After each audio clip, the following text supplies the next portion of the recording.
Berarti khitanan atau sunatan itu bukanlah tradisi Jawa. Bukan, ya? kalau itu. Oke, ini harus dimengerti ini ya. Iya. Jadi kalau begitu apa tradisinya? Yaitu tetesan dan tetaan. Tetesan itu untuk perempuan, ya. estri. Dan tetaan ini untuk jaler. Ya. Oke, tetap ada filosofi di balik. Ada upacaranya nggak, Pak? Iya, ada upacaranya. Ada upacaranya. Gimana tuh upacaranya?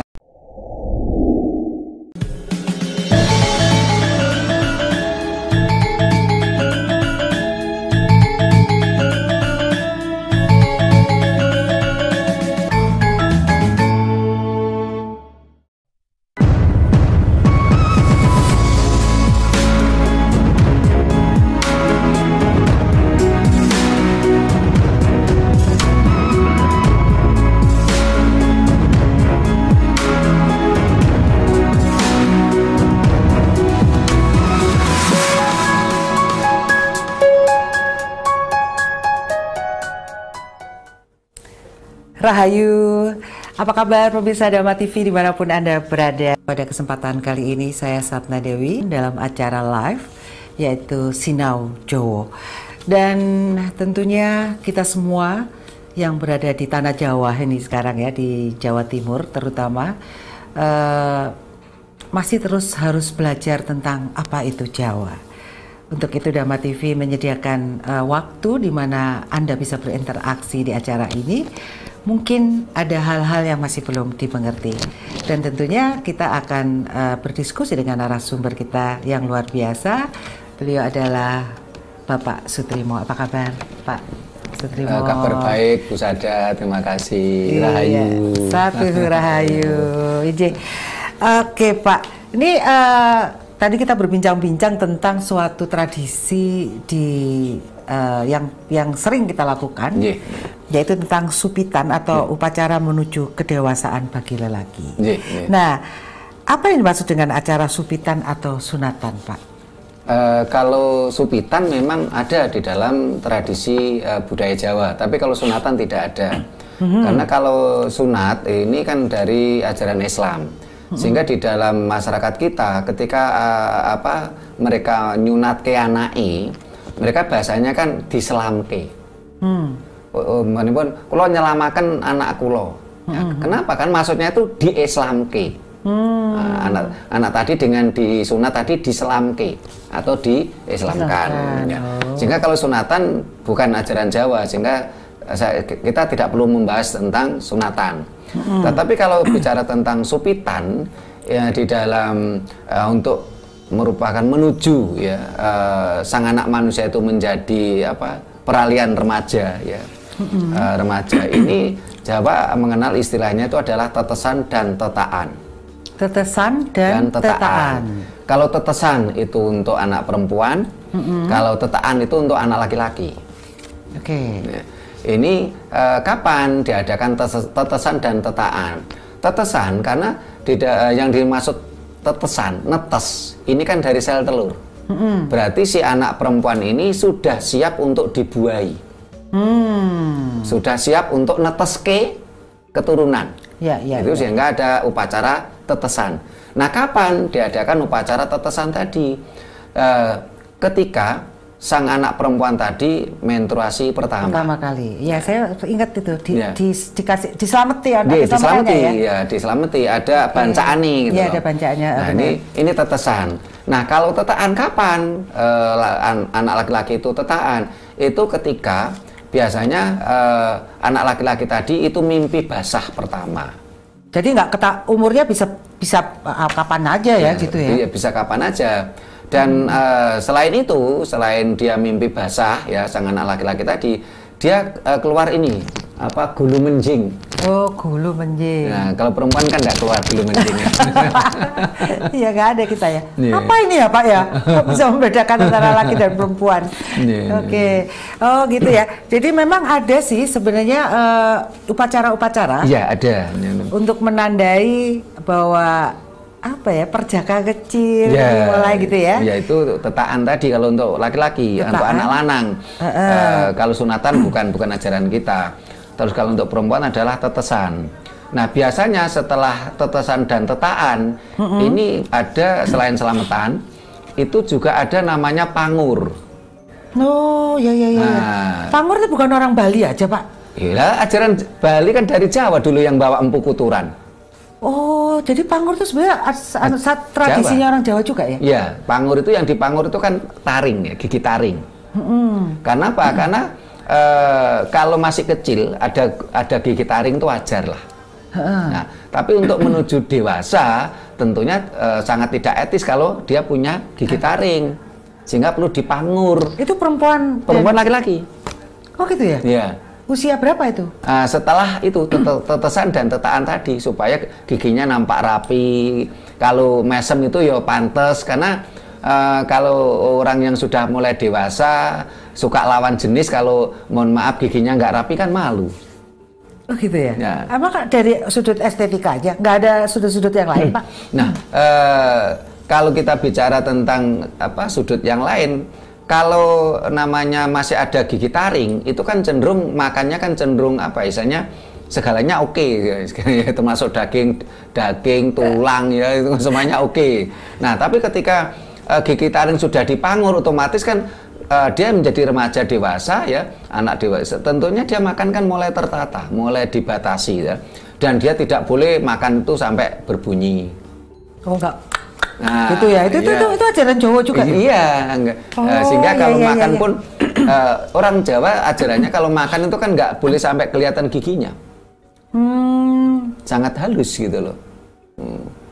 Dan tentunya ini kan gigi taring sudah tidak difungsikan lagi.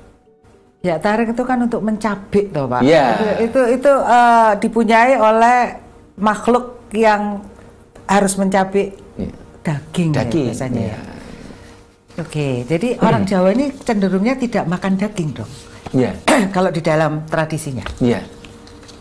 Oke. Sehingga pada zaman dulu itu yang namanya orang makan daging, ya entah itu ayam ataupun rojokoyo, ini hanya pas selamatan, tidak dikonsumsi setiap hari, setiap saat. Sekarang setiap hari, Pak. Setiap hari, setiap saat namanya ini. Ayam suntik itu. Ya, apalagi ayam suntik itu akhirnya juga berdampak lain, sehingga hormon anak-anak sekarang kan cenderung matang sebelum waktunya. Kalau dulu kan anak laki-laki mimpi basah keluar gulu menjing itu rata-rata kan usia 14. Sekarang kadang-kadang usia 10 aja udah mulai ini, karena terbawa hormon yang didapat dari makanan itu tadi, terutama makanan-makanan instan, termasuk ayam suntik tadi, ayam horen tadi. Kalau ayam kamu kan setahun, Pak. Iya. Mungkin makannya juga setahun sepisan kali. Nggak jarang sekali ya makan daging. Sehingga kalau di dalam ajaran Jawa, bagi spiritualis Jawa, ini sangat diharapkan untuk menghindari makan ayam horen. Karena untuk spiritualis Jawa, kenapa? Karena ayam horen itu cenderung mempermainkan nyawa. Ini kan sebenarnya tidak boleh. Oke. Ini bagi orang-orang yang mau belajar benar tentang ajaran Jawa, spiritualis Jawa, ini kan diharapkan untuk menghindari. Kita bolehlah makan sekali waktu, tapi usahakan meminimalisir lah untuk makan hal semacam itu. Oke, Pak, orang Jawa itu makanannya apa aja sih, Pak? Kalau dulu, Pak? Ya, kalau dulu kan cenderung sayur-sayuran paling banyak nih. Tahu tempe ya. Tahu tempe, sayur, terus bahkan ketika kita bicara wilujengan, selamatan bancaan, itu ada tumpeng namanya tumpeng robyong. Tumpeng robyong itu sayurnya ini dikatakan robyong karena sayurnya kan banyak. Sayurnya tuh biasanya macam 7 atau macam 9. Jadi diperbanyak sayurnya gitu loh. Lebih ke arah vegetarian ya orang-orang Jawa ini, ya, walaupun tidak murni. Walaupun tidak vegetarian murni, karena kita juga mengkonsumsi telur, daging, tapi tidak dalam artian itu tadi kita makan daging belum tentu 1 tahun sekali loh dulu. Benar. Ada masa. Kayaknya beras nasi pun juga tidak setiap hari deh, Pak. Kan ada masa panen beras Jawa dulu 6 bulan ya. Ada polo pendem, polo gumanto ya. Dan itu merupakan sistem ketahanan pangan kita. Karena di sisi lain padi Jawa ini kan kandungan vitamin, mineral dan karbohidratnya kan seimbang. Saya masih ingat betul masa kecil saya, orang tua saya dan saya diajari itu makan nasi kan cuman malam, pagi kan tidak sarapan, tapi langsung ke sawah nyangkul ya kuat sampai setengah hari. Karena padi Jawa tadi kandungan vitamin, mineral dan karbohidratnya kan seimbang. Cukup ya. Cukup. Sehingga dia wong Jawa ngarani awet warke. Nah, berbeda dengan padi yang sekarang yang ada di pasaran, dan itu kan padi rekayasa. Betul. Entah itu IR64, IR36, IR50, itu kan hasil rekayasa, dan itu kandungan karbohidratnya lebih dominan daripada vitamin dan mineralnya. Malah sekarang orang nggak boleh makan banyak nasi, Pak. Karena jadi keliru kabeh. Lur kita dulu nggak ada deh larangan-larangan kayak gitu. Tidak ada larangan. Cuman kan mengandung gula. Jadi saat ini kan orang-orang tertentu yang itu tadi, karena padi yang ada di pasaran ini kan kandungan karbohidratnya lebih banyak. Sehingga akhirnya saat ini bisa dikatakan dari 10 orang Indonesia ini bisa dikatakan sekian orang itu kena diabetes. Karena karbohidrat ini kan banyak glukosanya. Mengandung gula ya. Nah, jadi orang Jawa itu dulu sudah paham betul kebutuhan rasa manis ini tidak hanya gula. Betul. Tidak hanya glukosa, tapi juga ada laktosa. Nah, buah ya. Sehingga orang di tembang Mocopat ada itu. Sira kudu bisa mbedakne manise madu kelawan manise gula. Karena manisnya madu itu adalah laktosa, manisnya gula itu adalah glukosa. Leluhur kita kan udah canggih itu. Oke.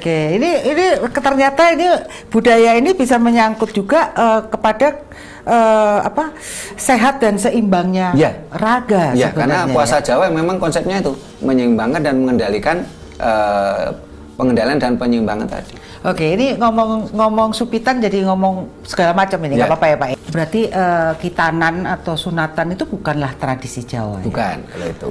Oke, ini harus dimengerti ini ya. Jadi kalau begitu apa tradisinya? Yaitu tetesan dan tetaan. Tetesan itu untuk perempuan, estri. Dan tetaan. Tetaan ini untuk jaler. Ya. Oke, tetap ada filosofi di balik. Ada upacaranya nggak Pak? Iya, ada upacaranya. Ada upacaranya. Gimana tuh upacaranya? Ya. Kalau tetesan tadi kan mulai misalnya perempuan tuh haid pertama ya, sehingga sel telurnya memang sudah siap untuk dibuahi, untuk diteteske ya. Terus kalau yang laki-laki itu kan setelah mimpi basah pertama atau ini gelunjingnya keluar, akhirnya kan ditetek nih. Ditetek nih itu biasanya sang anak tadi mulai diajari tradisi-tradisi tentang pertanian. Sehingga ketika kalau itu bancaannya ya, ini ada bancaan atau ada wilujengan selamatan, ini ya biasanya yang ngundang tetangga. Karena ini seperti woro-woro. Ini anakku wedok sudah udah siap untuk ditetesi gitu loh. Siap dilamar Pak? Belum tentu dilamar. Belum tentu dilamar gitu. Oke. Tapi orang dulu menikahnya kecil-kecil Pak, umur 14, umur 16 loh zaman dulu Pak. Itu kan setelah era pertengahan itu. Kalau sebelum Demak itu menikah tuh umur berapa kalau dulu perempuan? Ya. Kalau dalam tradisi. Kalau di dalam tradisi Jawa, orang itu kawin atau tidak itu dari sisi kedewasaan. Yang sampai saat ini kan diterjemahkan oleh pemerintah yang berubah-ubah aturannya itu. Betul. Karena kedewasaan kan sebenarnya tidak terkait dengan usia sebenarnya. Iya. Sehingga tadi kembali ke tetaan ya, untuk menuju wilujengan tetaan itu tadi kan biasanya setelah sang anak itu, biasanya kalau anak-anak itu kan masih polos ya, ketika dia mimpi basah kan dia cerita ke ibunya itu, Bu kok saya mimpi begini lah, ibunya udah tanggap karena nah setelah itu biasanya ditetek nih, ditetaan tadi dengan upacara biasanya dengan wilujengan ya, dengan biasanya itu ada tumpeng robyong. Nah setelah itu di situ bukan nasi kuning ya, nasi kuning ya. Terus setelah itu ada si anak itu biasanya ada upacara bagaimana dia nuntun sapi sama manggul bajak luku. atau cangkul ya, itu ada upacara seperti itu. Ini anak laki-laki ini sudah ditetek nih. Ya, disiapkan untuk menjadi seorang jaler pria. Gitu ya. Jadi udah disiapkan ya. Ini dikasih tanda ya. Jadi tidak hanya sekedar lanang, tapi ini sudah jaler. Karena sudah dia mulai ada dengan dia mimpi basah, mau tidak mau dia sudah akan punya 3 tujuan tadi, 3 keinginan tadi, jalu tadi. Sehingga ditetek nih, tetaan, ditetek nih. Yang jalur tadi apa Pak? Ini belum ada nih kalau di sini nih. Jadi seorang jaler ini. Ketika seorang anak lanang ini setelah mimpi basah, terus ditetek nih tadi, otomatis dia akan menjadi seorang jaler atau jalu. Dia yang disejo telu. Apa saja itu? Yaitu pengarasan, payudara dan pawadonan. Nah, ini ibaratnya kan memproklamirkan diri sang anak tadi. Orang tuanya memproklamirkan diri, woro-woro ke tetangga, lo anakku lanang sudah menjadi jaler. Jadi itu adalah sebuah woro-woro untuk semuanya memaklumi bahwa nih anak akan kecenderung ke situ ya Pak ya? Iya. Jadi kalau kaget ya. Saya kan kaget-kaget Pak, moro-moro. Kemarin ada cerita masih anak kecil katanya udah mengambil temannya sekolah. Nah itu dia tuh Pak. Karena tidak ada tadi tradisi ini tadi, tetaan dan tetesan tadi. Jadi di tetaan itu pun, di tetesan itu anak diberi pitutur nggak sama orang tua? Pasti. Karena tadi kan ditetek nih, disiapkan untuk menjadi seorang jaler, seorang jalu. Dan tentunya nanti kan untuk dipersiapkan menjadi seorang pria.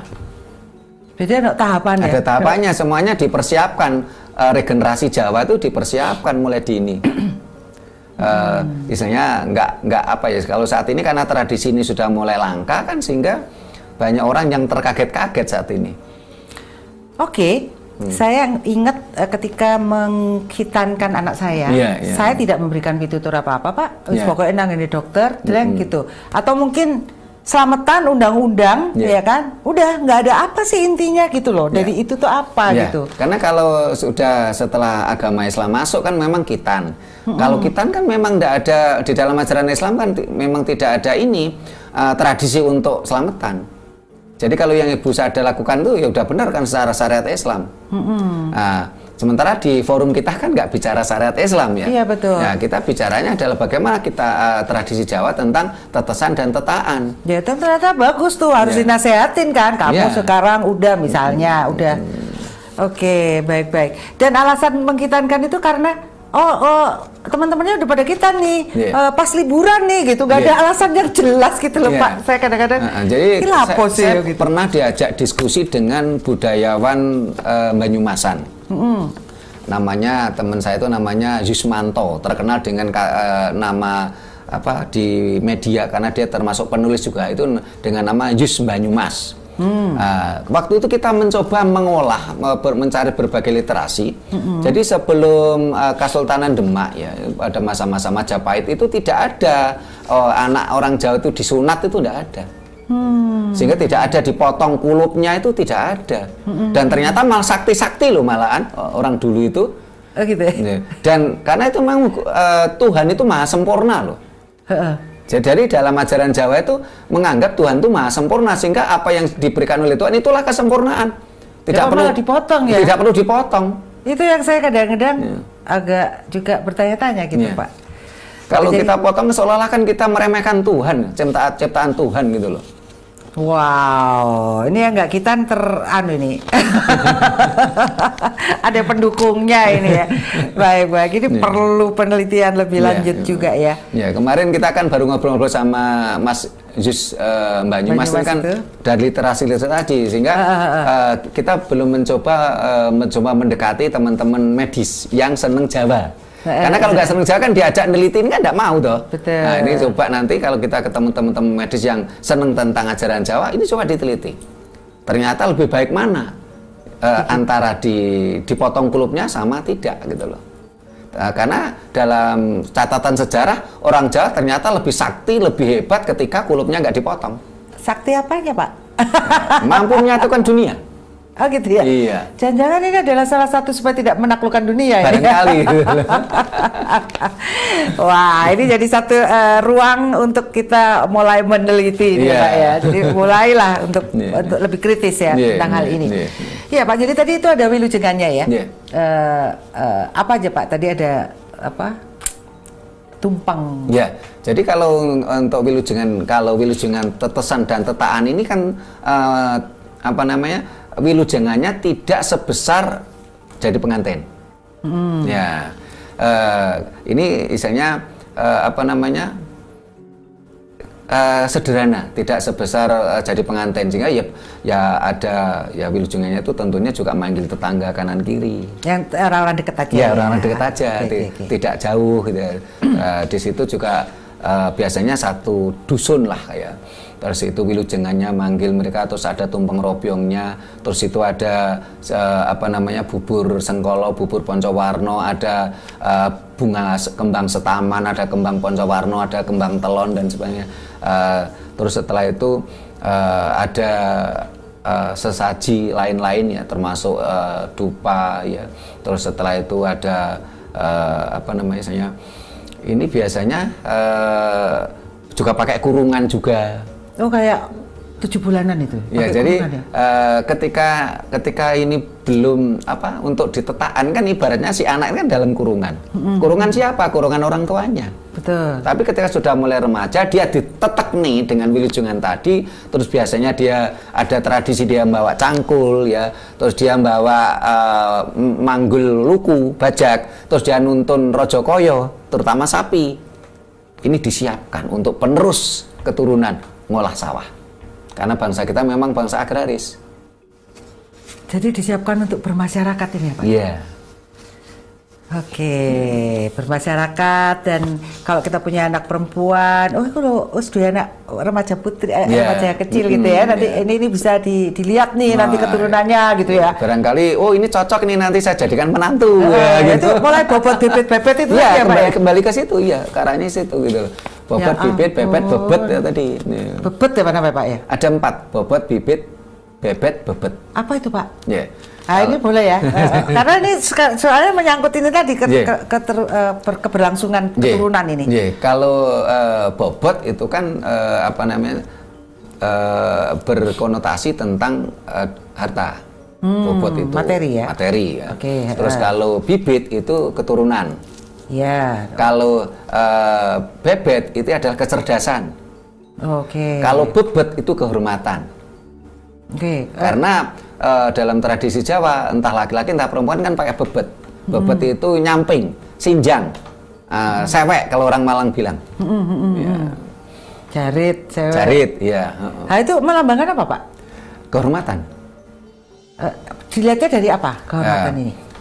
Kehormatan dari apa? Bagaimana si anak tadi ini mampu menjaga kehormatan keluarganya.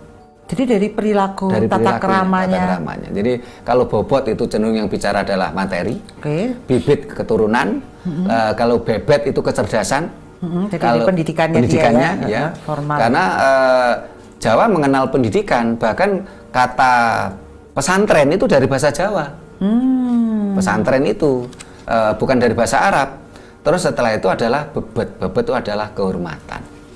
Wow, ternyata cukup detail juga ini, sangat detail malah ya tentang. Sudah nggak ke anak-anak saya, ke cucu saya, jadi saya bikin ini kayak gini. Jadi sudah jadi mbah nanti saya bagian nyembur nih Pak. Melo ay pokoknya, nggak ngerti maksudnya melo ay. Dan ternyata begitu saya mengenal yang ajaran ini Pak, lu kok lu dalam ya. Perasaan saya itu lebih dalam gitu, dan saya menyesal tidak melakukan itu, udah lewat semuanya nih anak saya. Mungkin ke cucu nih nanti Pak. Mudah-mudahan nih nanti ya.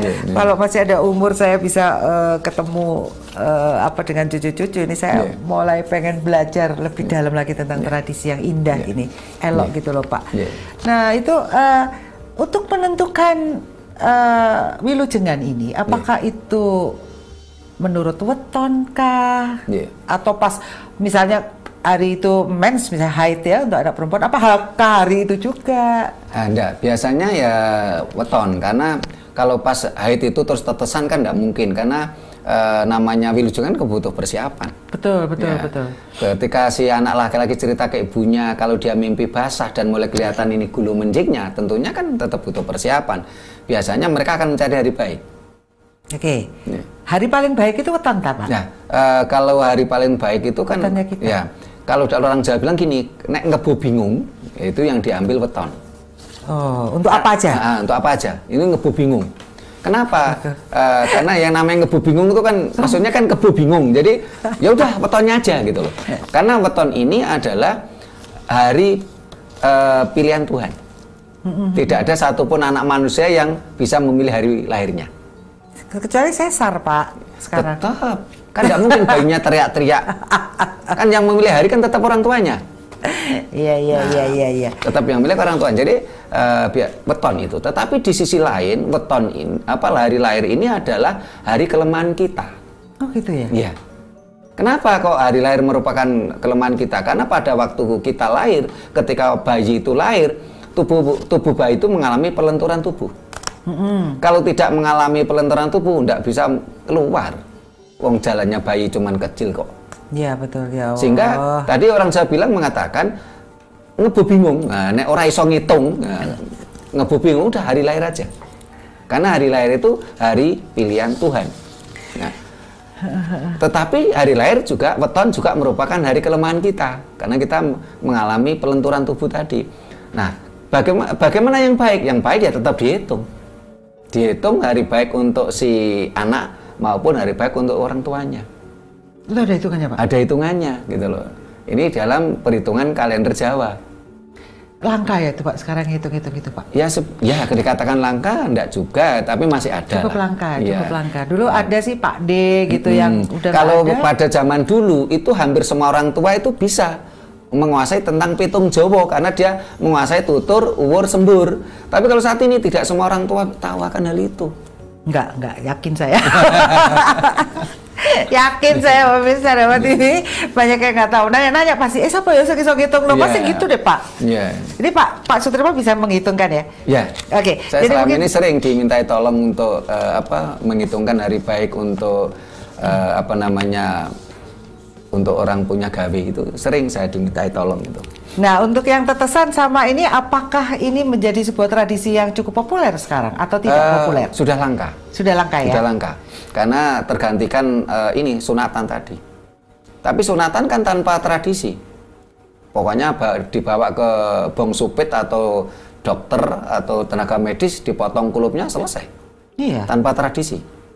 Terus undang-undang makan-makan dapat amplop. Ya. Kan itu. Ya. Jadi kayak gitu deh, Ya. gitu kan. Oke, baik. Ya, ini suatu tradisi yang langka, tetapi saya pikir indah sebenarnya. Ya. Ada penuh dengan pemaknaan ya di dalam tahapan kehidupan anak manusia. Iya. Ya kan Pak. Ya. Terus oke, jadi perempuan ini woro-woro lah ya bahwa dia sudah haid, sudah siap istilahnya. Sudah siap untuk ditetesi gitu, sehingga namanya upacaranya tetesan. Namanya tetesan. Tetapi tidak untuk dinikahkan pada saat itu karena masih terlalu kecil mungkin ya. Usia 14 tahun ya istilahnya. Sekarang 11 Pak, saya aja 11 udah dulu. Masuk ke terapi. Karena terbawa oleh hormon yang dikonsumsi dari makanan-makanan tadi gitu loh. Aduh nggak tahu lupa saya makanan saya apa. Sekarang karena kita ya Bu Satna ini kan udah belajar Jawa, tentunya mulai saat ini saya sarankan dan termasuk para pemirsa itu hindari mengkonsumsi ayam negeri, ayam horen. Karena itu tidak bagus untuk kita kalau kita mau belajar tentang ajaran Jawa, tentang spiritual Jawa, karena itu adalah mempermainkan nyawa. Tapi kalau menyembelih ayamnya sendiri, ternak yang itu nggak apa-apa? Nggak masalah. Kalau nggak Pak ya? kalau ayam kampung, ayam Jawa kan biasanya orang-orang anu ya? Iya, itu yang itu jarang sekali. Jarang ini. Iya. Aduh, wis kadung kabeh iki piye iki. Baik, jadi sesuatu yang kuno ini belum tentu jelek ya Pak ya, ternyata ya. Karena kan udah modern, kita mau yang cepat, kita mau belum tentu bagus buat kita ya. Dan ternyata membawa dampak negatif yang luar biasa malahan. Bukti ini rumah sakit tambah gede Pak. Iya. Gak tambah cilik. Baik, jadi di situ ada tumpeng-tumpeng yang berisi hasil Hasil bumi. Yeah. Jadi tumpeng ini biasanya kalau yang dipakai upacara tetesan atau tetaan ini kan biasanya tumpeng robyong. Nah, tumpeng robyong ini biasanya yang harus yang pakem ya. Kalau soal lain-lain tambahan itu kan CJ Desa mawa coro. Satu biasanya sayurnya ini harus macam 7 atau macam 9. Oke. Ya. Terus dagingnya juga harus lengkap. Maksudnya? Mulai dari ikan air asin, laut, ikan air payu, bandeng, udang, udang ya. Terus ikan tawar, ikan air tawar. Oke, banyak juga. Terus ikan darat. Apa itu ikan darat? Ikan darat itu kan sapi, kambing. Tapi tidak harus menyembelih loh ya, bisa beli setengah kilo pun bisa ya. Terus yang tempe Pak, iwak tempe. Terus yang ada ikan terbang, ikan iber-iberan orang Jawa bilang. Apa maksudnya manuk ini? Iber-iberan itu bisa burung dan ayam itu termasuk iber-iberan karena dia bersayap. Ya. Oh gitu ya, harus lengkap itu. Harus lengkap. Dan itu tidak harus mahal karena banyak ikan air asin, teri, murah meriah. Ya. Oke, oh iya tadi ya pantas. Aduh, saya salut dengan pembuat tumpeng-tumpeng ya. Ternyata mereka masih terus ngugemi, melestarikan. Ya. Saat ini yang kita prihatin kan gini, jarang orang yang memahami tumpeng pakem.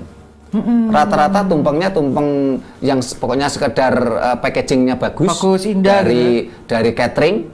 Tapi kalau saya lihat jarang pakem, sehingga saya masih ingat betul ya beberapa pejabat itu. Nyonya saya, istri saya itu jadi langganan pesanan tumpeng pakem. Oh gitu ya? Iya. Karena tidak semua orang menguasai tumpeng pakem.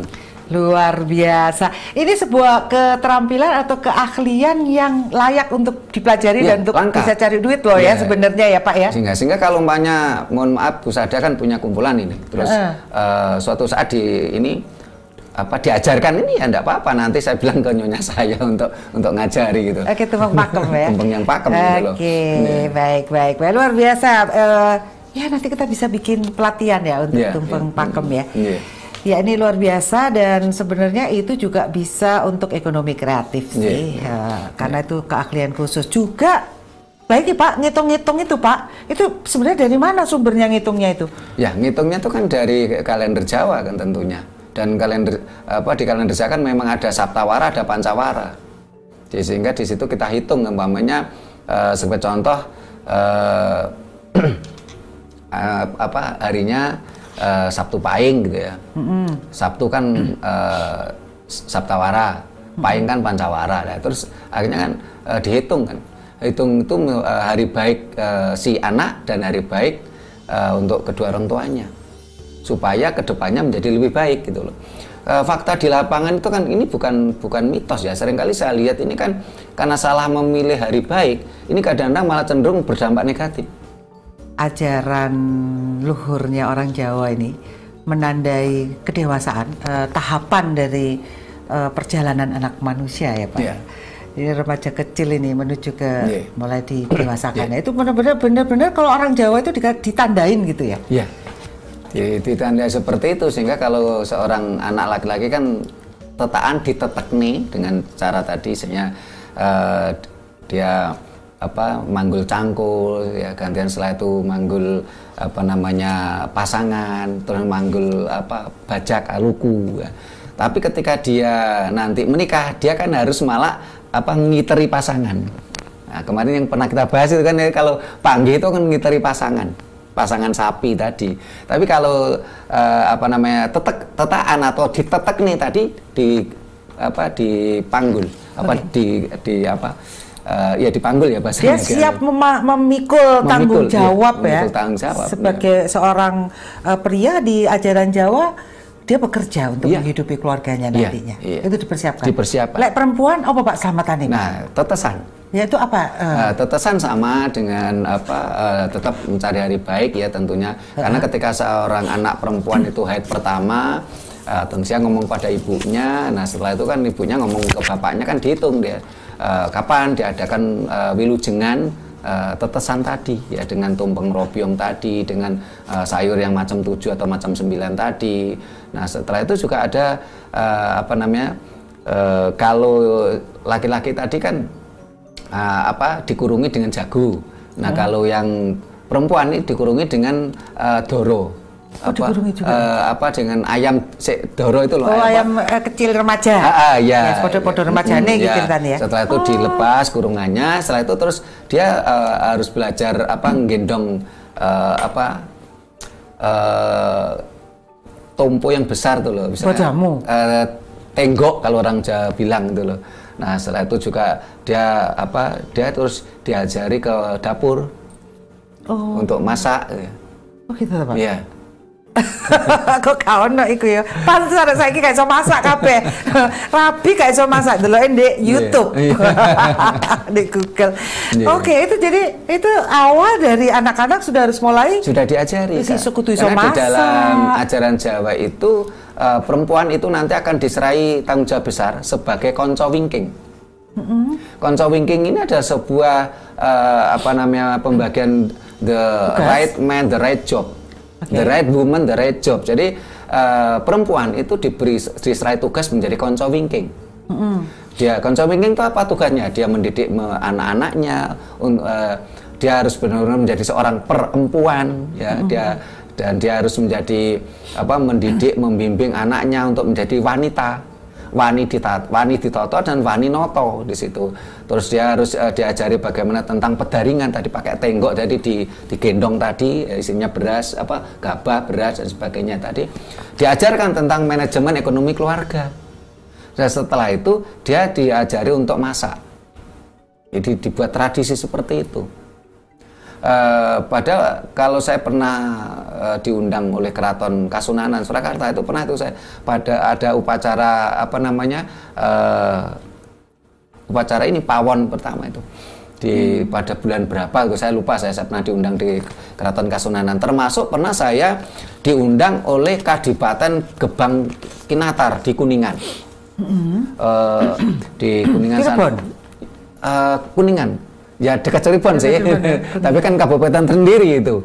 Di Kadipaten Gebang Kinatar atau Paseban Tritunggal itu. Saya pernah di Indonesia juga ada tentang upacara tentang pawonan tadi.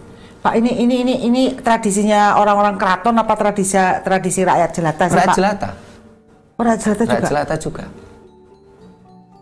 Oke, universal ini sifatnya berarti ya. Karena ini kan memang persiapan bagaimana seorang anak-anak kita persiapkan untuk melanjutkan kehidupan kita berikutnya. Anak manusia ya, generasi penerus kita penerus gitu loh. Oke, luar biasa sekali ini. Ini belajar sinau Jawa jadinya jadi tambah. Soalnya kalau seorang anak perempuan itu tidak mampu memegang amanat ya, misalnya diberi tugas menjadi konco wingking, kan otomatis kehidupannya morat-marit. Akhirnya kan menjadi pedaringan borot atau pedaringan double. Sehingga kalau seorang laki-laki itu mencampuri ya urusan perempuan, akhirnya kan laki-laki tadi dikatakan wong lanang cupar. Maksudnya mencampur itu gimana, Pak? Mamanya soal mendidik anak ya, dia terlalu ikut campur, enggak boleh, karena ini tugas ibu. Tetapi membantu boleh. Oh, tugasnya dia membantu ya? Ya, terus umpamanya tentang ekonomi keluarga. Ya. Ini kalau terus soal masak. Tapi dalam perkembangan zaman kan saat ini chef laki-laki banyak saat ini kan. Nah, kalau dulu kan enggak kan, ini kan haknya perempuan nih ya, untuk masak di dapur, wingking gitu loh. Mengatur gizi keluarga gitu ya. Iya. Saya pikir perempuan ada yang merasa rendah diri ketika mengatakan saya cuma ibu rumah tangga. Wah, padahal itu istilahnya tugas yang paling berat, karena dia harus mengatur ekonomi, memanage ekonomi keluarga, memanage keluarga, mempersiapkan keturunan, mempersiapkan generasi. Ini bukan tugas yang ringan gitu. Betul. Kalah manajer hotel, ngurusi laundry, food and beverage ya, cleaning service, semuanya sampai ngeladenin suami dan mengajar anak-anak ini luar biasa kalau enggak. Itu tugas berat, sehingga kita harapkan anak-anak perempuan tadi dengan upacara tetesan tadi, dia ini dipersiapkan gitu loh. Bagaimana dia nanti harus mempersiapkan generasi berikutnya, sehingga jangan sampai anaknya juga diajari dengan kekerasan, entah itu kekerasan fisik maupun kekerasan psikis ya, termasuk kekerasan cara bicara, tutur kata. Tata krama sangat dipegang teguh oleh masyarakat Jawa. Oke, jadi pembagian ini sangat ilmiah sih sebenarnya, tergantung dari otak pria dan perempuan ya, ternyata. Kalau mencampur aja nggak boleh kok. Iya, benar. Jadi perempuan, laki-laki itu lebih fokus, dia lebih di luar ya Pak. Kalau perempuan itu lebih di intern, di dalam gitu. Jadi itu memang sudah kerjasama yang luar biasa, tanpa harus kesetaraan gender ya. Dan walaupun di situ juga ada ini apa namanya, karena garwo, sigarani nyowo, sehingga ketika untuk mengambil sebuah kebijakan, walaupun laki-laki itu tugasnya keluar, tetap akan minta pertimbangan pada istrinya. Begitu juga dengan walaupun konco wingking itu adalah hak kuasa perempuan, sehingga sesuatu apapun tetap harus minta izin pada suami. Oke, terus sebutan nih untuk laki dan perempuan di dalam rumah tangga itu apa Pak? Kalau zaman dulu Pak, lagi kan Pak, Ma, ngono. Apa sih Pak yang lebih manis gitu secara kalau bahasa? Di dalam ajaran Jawa itu kan ada Bopo Biung, Romo Ibu. Itu kalau itu anak ya, anak ke orang tuanya ya. Biung. Ya kita. Kalau suami ke istri, istri ke suami? Bisa Nimas, Kakang Mas, ya. Kang Mas. Atau kalau sudah punya anak kan kadang-kadang kita kan bahasane anak kita, sehingga kita manggilnya kan Biungi atau Ibu E, Romoni atau Bapak E. Iya, Romo ya, lucu ya. Iya. Pama itu rondo itu. bukan papa mama bukan budaya kita. Bukan abi umi itu juga bukan budaya kita. Gitu. Jadi Romo, Biung. Iya. Romo Ibu. Bopo Biung. Oke. Baik. Sekarang ada apa? Umi kalau apa dengan Umi, Papa dengan Mama. Baik, Kang Mas ya, Kang Mas sama Nimas. Kalau Jeng itu apa? Jeng itu kan panggilan untuk perempuan ya saya. Jeng itu sebenarnya kan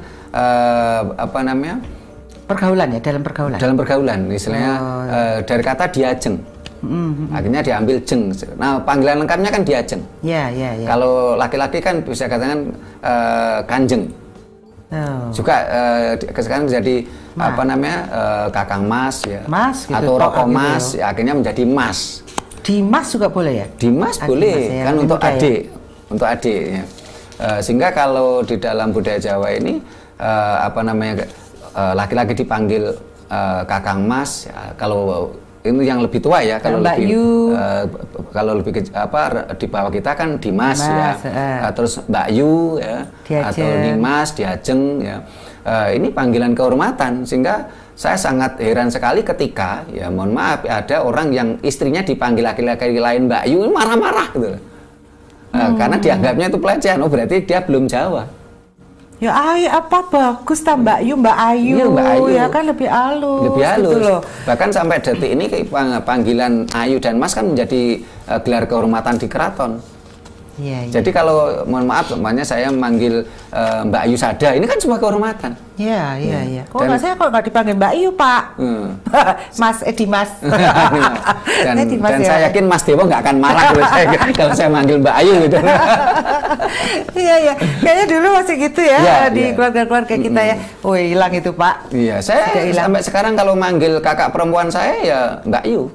Dari kata Mbak Ayu kan itu. Jadi itu bukan panggilan pelecehan, bukan panggilan godaan. Iya. Kehormatan. Adik ya tetap dipanggil Dek, nggak dijambal ya Pak. Iya, nggak boleh jambal. Dalam budaya Jawa kan tata kerama itu dipegang teguh gitu loh. Iya. Sekarang kakak adik. Iya kan, padahal ada yang lebih halus lagi. Oke, baik Pak. Jadi kalau menurut Pak Sutrimo ini tradisi Kitan. Menurut Pak Sutrimo gimana Pak? Saya nggak mau komentar lah, itu kan bukan ajaran Jawa. Udah pribadi masing-masing ya? Iya. Oke, baik, kita simpulkan aja dari suatu ajaran yang menuju ke tahapan anak manusia ini Pak. Monggo Pak. Memang saat ini kan ajaran tradisi tetesan untuk anak perempuan dan tetaan untuk anak laki-laki kan bisa dikatakan sekarang kan sudah langka. Kalaupun toh ada sangat minim sekali, sudah langka. Saya mudah-mudahan dengan apa yang kita sampaikan ini memberikan pencerahan kepada seluruh pemirsa semua, dan ayo kita kita bangkitkan lagi karena ini merupakan tradisi yang sangat bagus. Bagaimana ajaran Jawa itu mempersiapkan generasi berikutnya supaya tetap terjaga kualitasnya. Ya. Gitu ya Pak ya. Oke, terima kasih ya Pak Sutrimo. Kalau misalnya butuh konsultasi untuk weton, misalnya pemirsa, anakku ini mau bisa ya konsultasi dengan boleh, Pak silakan. Sutrimo ya. Jadi kalau selama ini kan saya seringkali konsultasi itu kan lewat telepon. Jadi orang konsultasi dengan saya tidak harus datang bawa gula kopi. Terus bawa amplop, enggak harus. Cukup lewat telepon, cuman yang saya harapkan itu WA dulu pas saya longgar. Karena mohon maaf namanya orang tuh macam-macam. Saya tuh ada orang yang sering konsultasi ke saya. Ini sering kali kalau telepon nggak tahu waktu kadang-kadang. Oh gitu ya.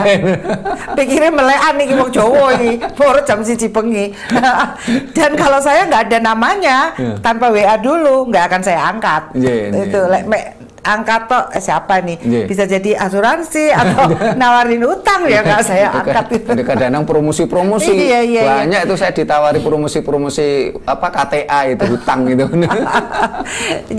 Ya, Pak Sutrimo, semoga ini bisa jadi pencerahan ya bagi teman-teman pemirsa Dharma TV untuk ngugemi tradisi yang elok ya. Kalau mereka para pemirsa ingin ngugemi ini dan ingin konsultasi, silakan, kita akan bantu semampu kita. Terima kasih Pak Sutrimo. Sama-sama. Ya, baik pemirsa Dharma TV, sesuatu yang kuno belum tentu buruk ya, dan suatu tradisi yang elok karena penuh dengan makna, filosofi, dan orang Jawa ini ternyata di dalam tahapan-tahapan kehidupannya ini menandai, memberikan doa juga, harapan juga ya Pak, demi keberlangsungan suatu generasi. Ya. Baik, saya Sabta Dewi beserta kru Dharma TV mengucapkan banyak terima kasih dan mohon maaf jika ada salah kata. Sampai ketemu 2 minggu lagi. Rahayu. Rahayu.